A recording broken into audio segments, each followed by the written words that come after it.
Hello everyone, it's sapiens. आज के इस वीडियो में हम CSIR लाइफ साइंस की कट ऑफ जो है डिस्कस करने वाले हैं। इससे पहले हम एक बार ये देख लेते हैं कि पेपर का क्या लेवल रहा है, उसके बारे में कुछ डिस्कस कर लेंगे, क्योंकि इससे ये पता चलता है कि अपनी इस पेपर में जब अलग अलग शिफ्ट में एग्ज़ाम हुए हैं तो नॉर्मलाइजेशन होगा या नहीं होगा, या क्या कुछ रहने वाला है, ये चीज़ हम डिस्कस करेंगे। क्योंकि पिछली बार जो है डिफरेंस आया था पेपर में, तो इस वजह से नॉर्मलाइजेशन हुआ था। तो इस बार क्या कुछ रहने वाला है, इस बारे में डिस्कस कर लेते हैं। दो पोल आप यहाँ पे देख पा रहे हैं, एक मॉर्निंग शिफ्ट का है, दूसरा इवनिंग शिफ्ट का है। हालांकि ये बहुत बड़ा डेटा नहीं लिया गया, तो हमने छोटा सा कुछ डेटा सेट लिया है, उसमें से हम दे रहे हैं। फिर भी हम कह सकते हैं कि कुछ हद तक इससे अंदाज़ा लगाया जा सकता है। मॉर्निंग शिफ्ट में अगर आप देख रहे हैं तो मॉडरेट जो है 53% आपको दिखेगा। वहीं इवनिंग शिफ्ट में अपन अगर देखें मॉडरेट तो 52, तो हम कह सकते हैं कि लगभग जो है बराबर ही पेपर आया। और ओवरऑल की अगर बात करें तो ओवरऑल पेपर जो है मॉडरेट लेवल का था, ज़्यादा टफ नहीं था। हालांकि यहाँ पे थोड़ा वो हो जाता है कि जो स्टूडेंट पहली बार एग्जाम दे रहा है उसके लिए टफ हो जाता है, जो दूसरी तीसरी बार दे रहा है उसके लिए थोड़ा सा ईजी हो जाता है। तो इस हिसाब से जो है मॉडरेट टफ ईजी ये चीज़ें चलती रहती है। लेकिन ओवरऑल जो पेपर है पिछली बार जैसा ये कुछ भी ज़्यादा टफ नहीं था। कुछ डिफरेंस आया है, हालांकि जो मॉर्निंग शिफ्ट है उसके कंपेयर में इवनिंग शिफ्ट के जो ए सेक्शन है वो थोड़ा सा इजी था। बाकी ओवरऑल सी सेक्शन दोनों में लेंथी था और एज यूजुअल था, कुछ भी नया उसमें नहीं था। तो ये चीज़ क्लियर हो जाती है कि नॉर्मलाइजेशन जो होगा वो नॉर्मल माइन्यूट सा डिफरेंस होगा, ज़्यादा कुछ डिफरेंस होगा नहीं। यहाँ पे ओवरऑल पेपर जो है मॉडरेट लेवल का ही था। नेक्स्ट अपन बात करें पिछले कुछ सालों की जो क्या कुछ कट ऑफ रही है उसको डिस्कस करेंगे, ताकि हम आगे इस साल की भी जो इस साइकिल की जो प्रिडिक्शन कर सके क्या कुछ कट ऑफ रहने वाली है। सबसे पहले सन 2018 से जो 19 तक परसेंटेज में आती थी उसको हम ज़्यादा कंसीडर नहीं करेंगे, उससे भी एक आइडिया मिलेगा। जो आप लोग देख पा रहे हैं स्क्रीन पे कि पहले जो है परसेंटेज में कट ऑफ आती थी। अपन पर्टिकुलरली जो परसेंटाइल में जब से कट ऑफ आने लगी उसकी बात करेंगे। नवंबर 2020 की अगर बात करें फॉर JRF है ना, LS की हम अलग से देखेंगे। JRF की अगर एक ट्रेंड पता चलेगा कि जो 98.9 नवंबर वाले एग्जाम में रही, फिर फरवरी 2022 में जो एग्जाम हुआ वापस अनरिजर्व की बात कर रहे हैं 98.7, फिर 98.9, तो कहीं ना कहीं जो कट ऑफ है वो 98.5 से लेकर 98.9 या फिर 99 परसेंटाइल ही आप कह दीजिए, इसके बीच में रहती है।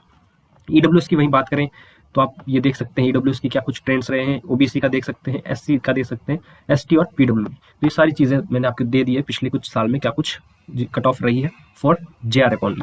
ठीक है, फिर हम बात कर लेते हैं वही LS की क्या रही है। तो आप LS की भी देख पा रहे हैं।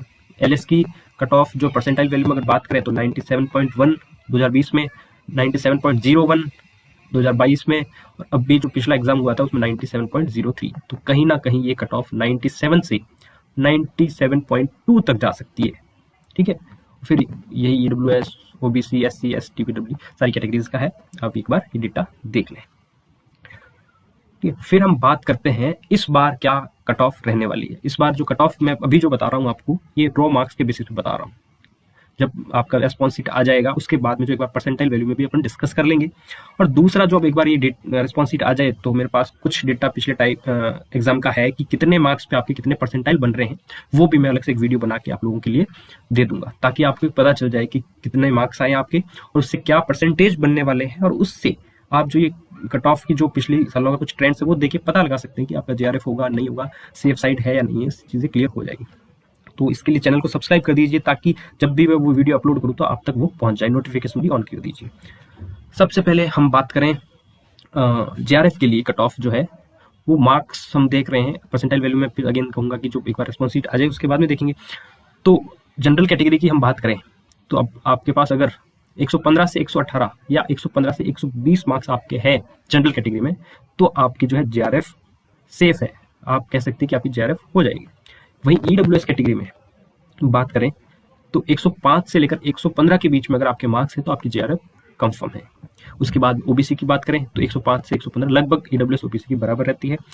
फिर जो SC कैटेगरी की 90 से 95 के बीच में अगर आपके मार्क्स हैं तो आपकी JRF हो जाएगी। ST की 75 से 85 के बीच में मार्क्स है तो आपकी JRF हो जाएगी। PWD की बात करें वहीं तो 60 से 65 के बीच में अगर आपके मार्क्स हैं तो आपकी JRF हो जाएगी।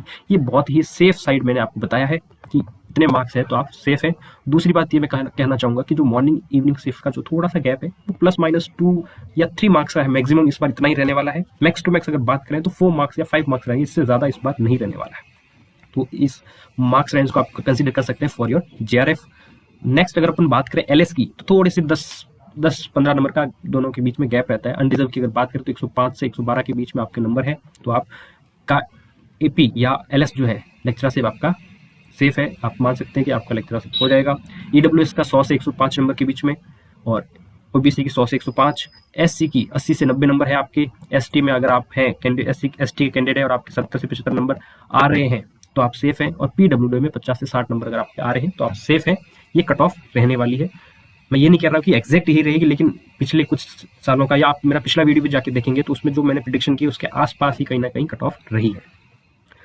नेक्स्ट अब क्या होगा जब एग्जाम हो चुका है आपका, नेक्स्ट क्या क्या इवेंट्स आगे होने वाले हैं, एक बार इस चीज के बारे में आपको ध्यान होना चाहिए।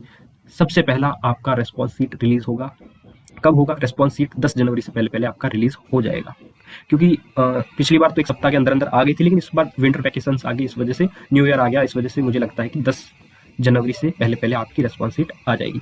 तो अब रेस्पॉन्स शीट आते ही आपको क्या करना है, आपकी रेस्पॉन्स शीट को देखना है, कितने मार्क्स आ रहे कैलकुलेट करना है, और जो क्वेश्चन आपको लगेगी CSIR उसका आंसर गलत दे रही, उस क्वेश्चन को चैलेंज करना है। उसके लिए आपको बिल्कुल टाइम दिया जाएगा। आप जो है पर्टिकुलर कुछ रेफरेंस बुक या कुछ ठोस सबूत के साथ अपना क्वेश्चन चैलेंज कर सकते हैं, उसको कंसीडर किया जाएगा। नेक्स्ट आपका स्कोर कार्ड रिलीज होगा। स्कोर कार्ड जो है 2 बार रिलीज होगा। पहली बार जो स्कोर कार्ड रिलीज होगा उसमें आपकी परसेंटाइल वैल्यू दी जाएगी, फिर दूसरी बार जो स्कोर कार्ड रिलीज होगा उसमें आपकी रैंक भी मेंशन होगी। फिर फाइनल आंसर की आएगी, जब आपने एक बार चैलेंज कर दिया है उसके बाद एक फाइनल आंसर की जो है रिलीज की जाएगी। फिर आपका फाइनल रिजल्ट और कट ऑफ जो है रिलीज होगी, आपका JRF हुआ LS हुआ उसमें बिल्कुल क्रिस्टल क्लियर हो जाएगा। So thank you so much watching this video, और सब्सक्राइब कर दीजिए इस चैनल को, अपने दोस्तों के साथ शेयर कीजिए ताकि जो भी मैं आगे जो वीडियो अपलोड करूं तो आप तक पहुंच सके। Thank you so much once again.